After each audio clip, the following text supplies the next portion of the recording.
Welcome everyone to Conversations with Archbishop Kurtz.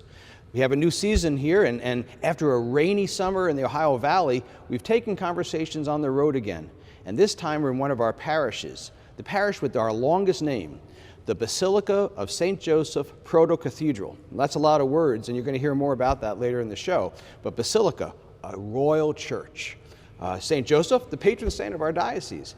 Proto-Cathedral, this is the first cathedral west of the Alleghenies, the first cathedral of our diocese, and it's always a treat to come to Bardstown and visit this holy place. So thanks for being with us. This is the seventh season of Conversations. So Archbishop, wow. Happy birthday. Hey, listen, it's great to be with you, Brian, and to be with the audience again. And what a magnificent church. Yeah, this is a beautiful place. So I'm so happy that we're here. Yeah. Now there's always, we want to hear from you, so you'll see the statement on the screen. If you have any questions or comments you'd like to share with us, you can always do it at conversations@archlu.org. Please be in touch with us and we'll respond to you.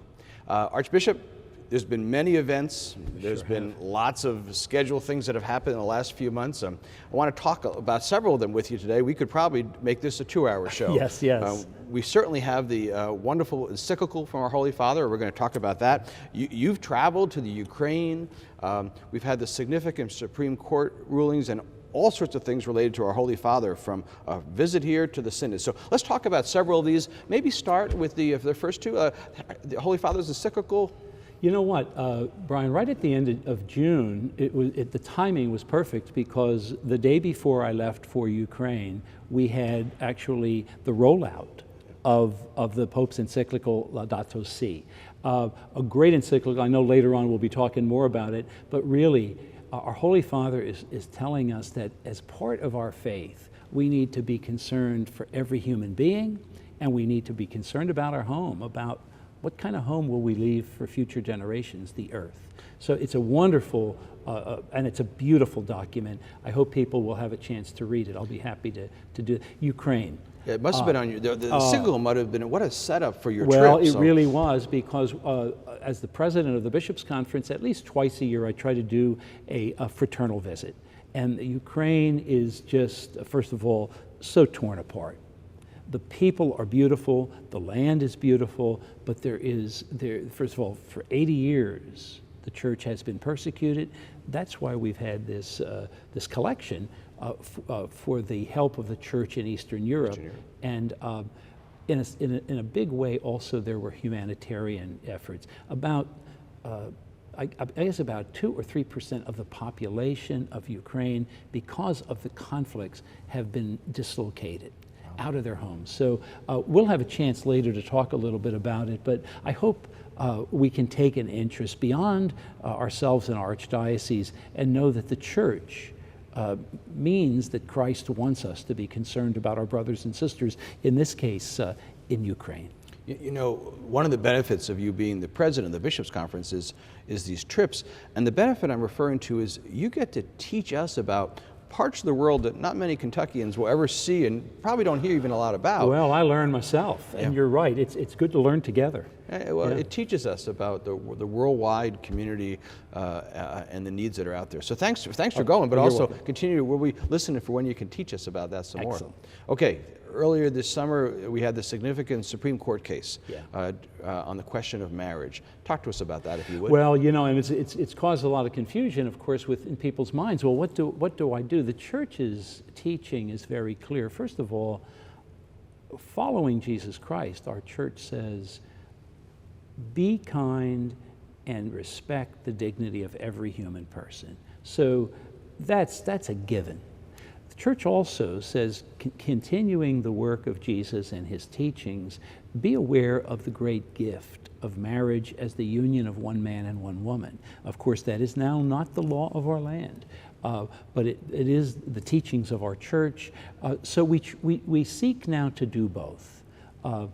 The Supreme Court decision I saw as an error, as did actually 4 of the 9 Supreme Court justices, not because of any animosity to any person. In fact, it's great love for each person. However, because of the very nature of marriage as a foundation for our society, and I worry about this, so our work is cut out for us. How are we good citizens? How are we able to respect the dignity of every person, and yet do so in a way that promotes a true religious freedom that seeks to love all, to serve all, but to serve all in truth? So we'll be talking more about that as we go forward, but I hope our listeners will understand that to become a student and understand how important the dignity of of marriage is, and we'll be having the Synod next month specifically to look at that, but also what it means to walk with people of same-sex attraction, and we need to do both. Archbishop, help us with this as citizens of this country. This is some of the questions and concerns we've heard.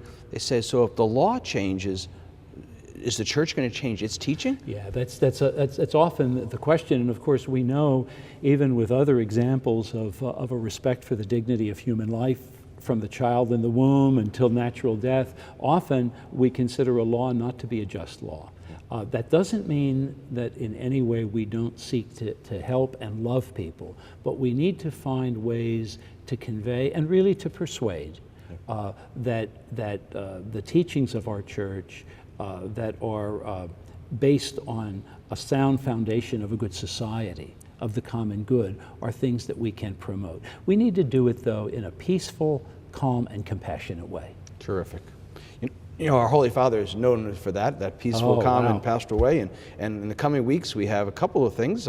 We have the visit of the Holy Father to his first visit to this country. Right. You're going to be a big part of that. And right after that is the Synod, this extraordinary Synod of the bishops, and you're going to be part of that. So can you tie those two together? Sure. In a minute and a half, of course. I would say this, that when Pope Francis comes a little later this month, he will come as pastor and prophet.